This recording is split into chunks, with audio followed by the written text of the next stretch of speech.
So this is the way, and say now our aim is, हम जो ये yellow zone है ना, yellow zone,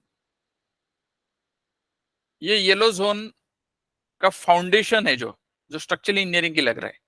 so foundation of structural engineering we are developing this. Okay, अभी ये हमारा यहाँ ही खत्म होने वाला है, समझो 1 साल में ही खत्म हो जाएगा.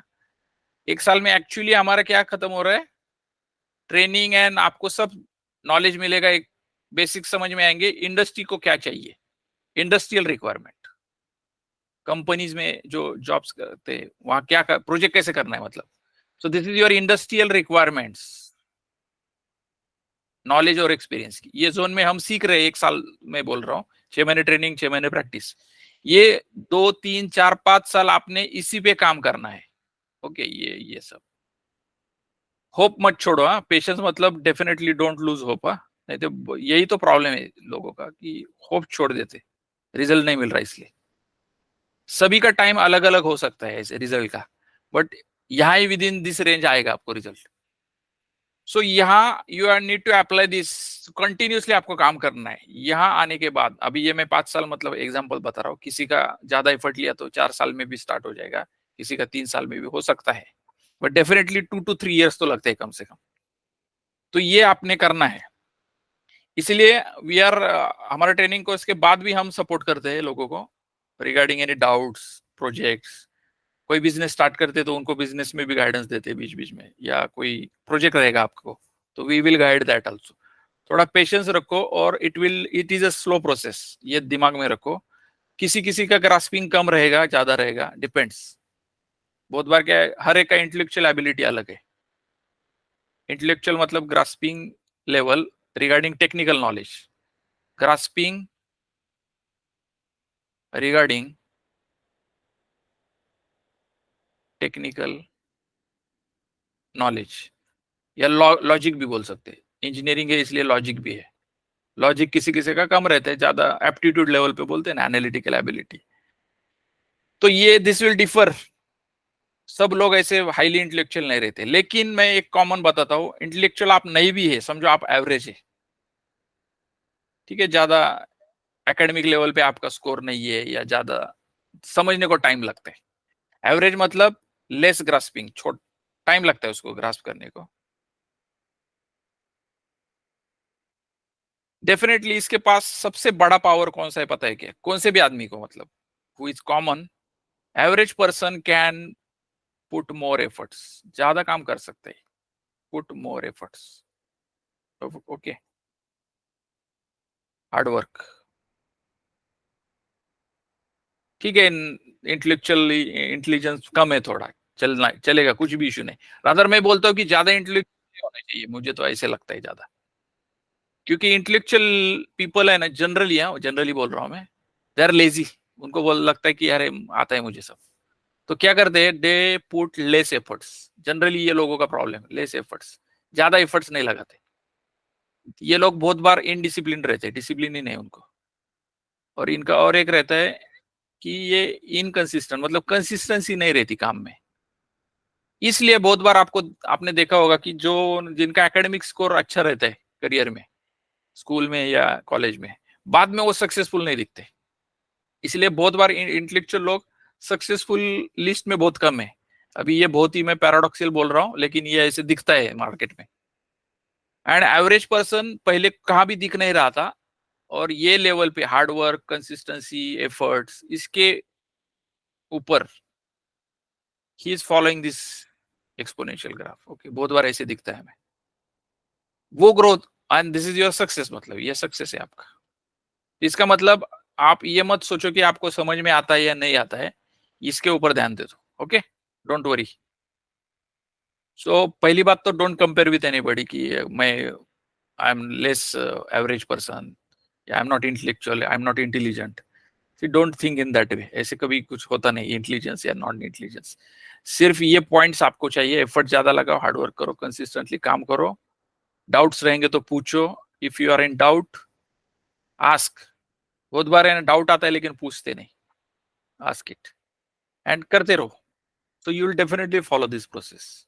तो ये सबसे इंपॉर्टेंट है. अभी नॉलेज में और एक इशू रहता है कि सी स्कूल में और कॉलेज में हमने कैसे सीखा है,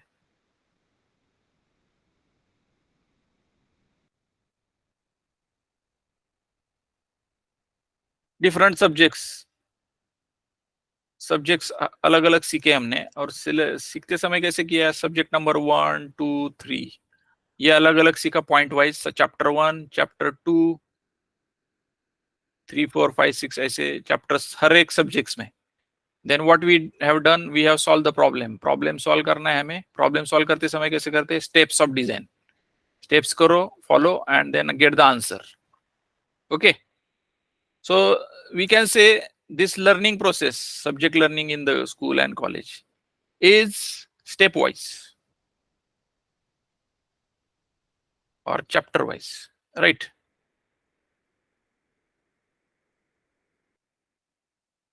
But in reality,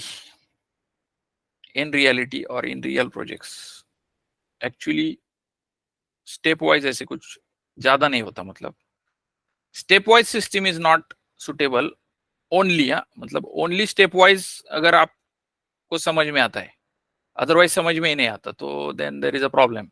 Stepwise learning is not sufficient, required है लेकिन सफिशिएंट नहीं है। मतलब आपको ये जो थॉट प्रोसेस है स्टेप वाइज लर्निंग का, ये थोड़ा चेंज करना है आपको, सोचने का तरीका थोड़ा चेंज करना है। मतलब स्कूलिंग की तरह नहीं सोचना है, क्योंकि इन रियल प्रोजेक्ट्स में क्या रहता है पता है क्या, ये क्रिएटिव रहता है, क्रिएटिव। अभी क्रिएटिविटी का मतलब आपको पता है ना, क्रिएटिविटी इज वेरी रैंडम, कभी भी कैसे भी डेवलप हो जाती है। जैसे पोएट रहता है, दिमाग में कुछ तो आता है उसके, इज डूइंग। आर्टिस्ट रहता है पेंटिंग करने वाला, तो he is creating. So creating is random and free, free thought से आता है। सी अभी ये मैं जनरल बोल रहा हूँ, but it is applicable in our field also, structure engineering, इसलिए मैं बता रहा हूँ। नाउ रैंडम है, फ्री थॉट्स है। मतलब अभी ये फ्री थॉट्स कभी हमें पता ही नहीं थे स्कूल में, क्योंकि हमें क्या पता था कि नहीं, स्टेप वाइज अगर मैंने प्रॉब्लम सॉल्व किया तो ही मुझे मार्क्स मिलेंगे, अदरवाइज नहीं मिलेंगे। लेकिन फ्री थॉट्स में स्टेप भी कुछ नहीं रहती, ऑर्गेनिक है ये सब, कहा भी कुछ भी हो सकता है। इसलिए स्ट्रक्चर इंजीनियरिंग रहने दो या आर्किटेक्चरल फील्ड रहने दो, you should have a creative also. मतलब थोड़ा क्रिएटिव के लिए थोड़ा अलग स्टाइल थिंकिंग चाहिए, क्रिएटिव थिंकिंग, और उसको सब्जेक्टिव थिंकिंग भी बोलते हैं। सी मेरा इंटेंट समझ के ले लो ये सेशन का, कुछ टर्म्स आपको पता नहीं रहेंगी, but let it be, don't worry. Now in our learning process, इसके साथ ये भी करो, क्रिएटिव प्लस, मतलब स्टेप वाइज भी करो आप, बट ये तो आपको पता है इसलिए कुछ बड़ी बात नहीं है, बट क्रिएटिव भी करना है आपको। स्टेप वाइज मतलब ऑब्जेक्टिव, और क्रिएटिव मतलब सब्जेक्टिव। ओके, जनरली ऑब्जेक्टिव में मैथ्स आता है, मैथ्स फॉर्मूले आते हैं, इसमें स्टेप्स रहते हैं। So it's very linear, linear approach है। लीनियर मतलब लाइन बाय लाइन करने का काम हमें। सब्जेक्टिव में ऐसे नहीं रहता, मैथ्स नहीं रहता, इसमें विजुअल ऑब्जर्वेशन रहता है, विजुअल ऑब्जर्वेशन जो दिखता है वैसे, कॉमन सेंस, मतलब इसमें कॉमन सेंस रहता है सब्जेक्टिव में। इसमें we can say visual observation मतलब जो बोलते हैं ना, रियल प्रोजेक्ट्स देखते हैं हम, यहाँ एग्जैक्ट आंसर रहता है और ओनली वन आंसर रहता है, आंसर या सॉल्यूशन।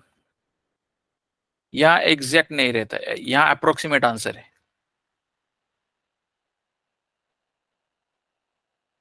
यहाँ many solutions, many answers are possible. Okay, many answers और सॉल्यूशंस आर पॉसिबल,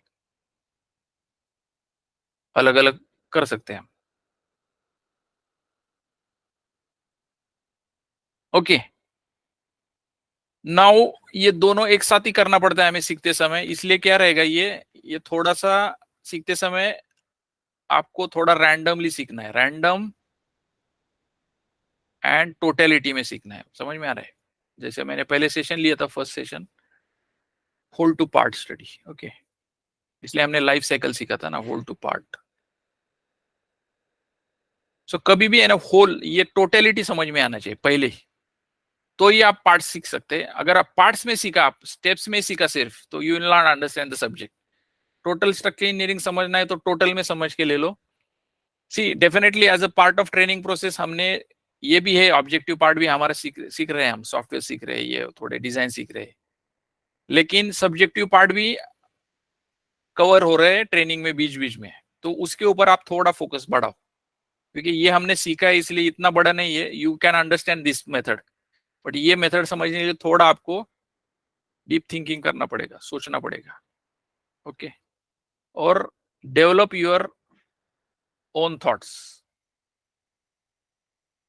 ओन मतलब आपकी स्टाइल एक डेवलप करनी है आपको, डोंट कॉपी इट। आपकी स्टाइल मतलब वहां कॉपी हो ही नहीं सकती, आपकी इंडिविजुअल स्टाइल है, सेपरेट, ओके। इसलिए जब भी प्रॉब्लम सॉल्व करते हैं तो उस हिसाब से सीखो कि why I am doing this. For example, how can you develop this subjective part, why, ask the question, मैं क्या कर रहा हूं, why it is like this. So whenever you focus on the why much, then you will understand deeply, ये ऐसे ही क्यों है, वैसे क्यों है, फिर वैसे किया तो क्या होगा, ऐसे किया तो क्या होगा। Create that questions, and then फिर वहां मैंने वैसे देखा था, I have seen that project, it is done like this, now we are doing like this, तो what is the difference, why we are doing like that. फिर हमारा मतलब ये प्रॉब्लम स्टैड में कर रहे तो ईटैप में किया तो क्या होगा। तो ईटैप के रिजल्ट्स अगर मेरे एक इंजीनियर का 50 किलोमीटर मीटर आ रहा है मेरा मोमेंट, दूसरे इंजीनियर का तो 60 आ रहा है, फिर ये क्यों डिफरेंस आ रहा है। क्रिएट सच क्वेश्चंस, स्लोली वो डेवलप होते जाएगा।